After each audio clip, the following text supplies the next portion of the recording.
project is called Human Oversight, the Ops Room. It is an interactive, generative, real-time installation consisting of a system for oversight of an AI system. A way to control these systems is through a human-computer interface, or rather through a stop button.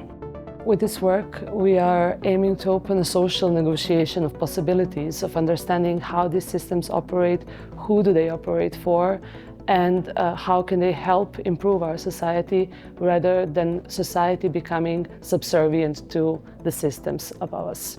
We don't only engage with experts, computer scientists, lawyers, but we think that the visitors, like people that come to see the installation, our invitation is for you to reflect what role do we as citizens have in the control of this system? How do we also exercise our part on human oversight? Yeah, what we are trying to do here is to go beyond the surface of the representational image or the world as we see it through a digital image or a camera, to excavate, explore and showcase and open up actually how the machine might see through the scope of an operational digital pixelated image, finding completely different values and patterns rather than finding meanings or causal relations as we are used to them. We have to go beyond the representational layer of the image, beyond just the real-time, real-life video as it is, because the machine sees certain events and circumstances nothing like we, us humans, do. So these images that we have here are not meant to be seen by our human eye, but the law gives the responsibility to the human to see. So this is the contradiction or the issue that we're dealing with here. So first we're raising awareness on the technical difficulties or impossibility of it, but at the same time offering ways in which this could turn out to be a meaningful mechanism that we hope that might be able to affect or intervene the system. These human-machine interface tools provide information that enables a natural person to make a meaningful decision, right? So if a system needs to be stopped, but to stop a system, we first need to understand what is going on behind.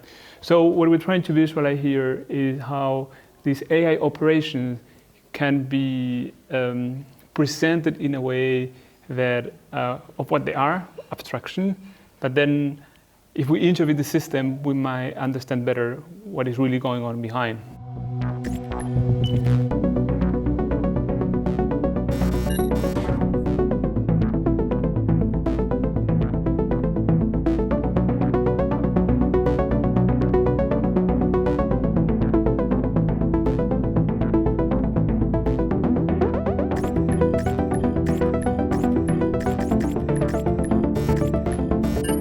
No, I think the first day, Wednesday morning, after, the system runs, this unique feeling of excitement and almost what you get like a goosebump, like this thrill that you feel when you see the first visitor approaching the installation, trying out things, smiling and engaging. I think that's something very unique, and I'm really glad that we had the opportunity to put our work, this very abstract concept of the law, in front of people from Linz, people from the world, all the visitors that come to the Ars Electronica Festival.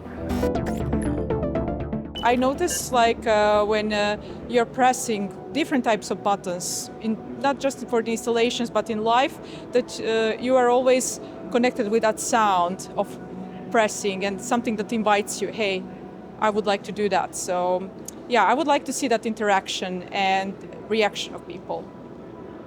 In some images, there were buildings half destroyed, and I suppose that I can read in that image that artificial intelligence is targeting places where they can destroy the most.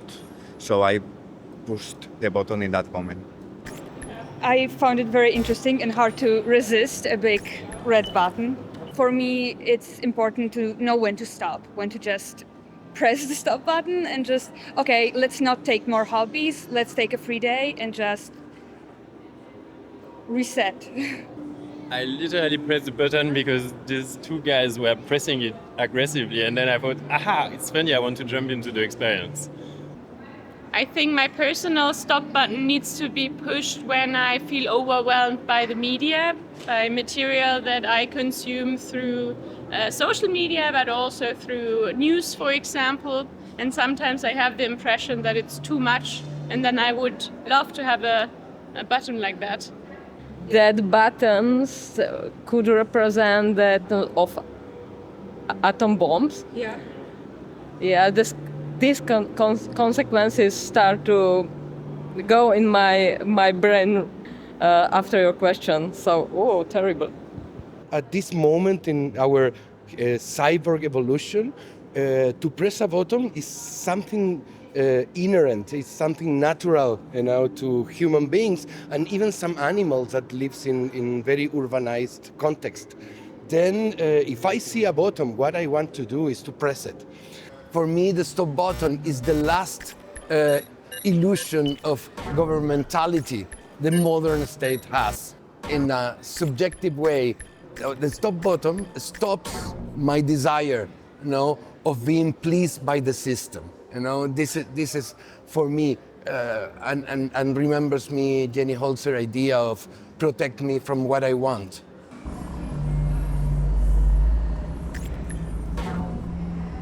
One of the main findings that we had is that very few people actually have heard of human oversight. We hear about data privacy, cybersecurity, AI, they all know those words, but human oversight, what role do we have? What role do we play in the control of AI systems that affect our lives? Was something new. And people got interested, and that, I think, to spark that curiosity, to spark that willingness to know more, that's something truly fascinating. We had a tour, for example, with colleagues from the university, from the JKU, the Johannes Kepler University here in Linz. And one of the high-risk AI system cases is to use AI system in universities, in a school, education system. So they asked, okay, do we need to have a system like this in our university if we have an AI model? And the question is, well, maybe not like this, but something similar, right? A control mechanism for AI. And the question was, if we have such a system, who is supposed to press that button?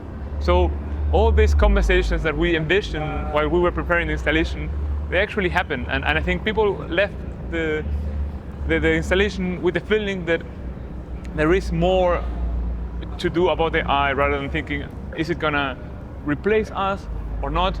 But what can we do in this context? Perhaps the most significant learning or insight that we got from our installation here was that even if the system is designed not to crash, so nothing in the system, in the code, says that after a certain amount of presses, the system will stop. However, in reality, when we bring that into the space and when people come and start pressing the button, especially when kids come and press the button, the system gets overloaded and the system stops. But because too many people act on it, too many people change something. So that shows us that actually when we take agency serious and when we do something, our collective action changes something. And actually the system stops. And that was something even poetic in a sense, right? To think that not by how do we design it or how we theorize about it, but how the materiality, the limited resources of a computer, when people overload it, when human action exceeds what is technically possible, then system might stop. And that is, I think, the biggest learning from having our work exhibited here in this place, having visitors coming sometimes in large groups, so you have all buttons being pressed at the same time. So that's something that we would have never learned in the laboratory or where we were testing. It's something that only happened here, where people are and where community come and try this system out. Welcome to Human Oversight. See you next year. We would love to say a massive thank you to our whole team who we worked with over the course of last couple of months.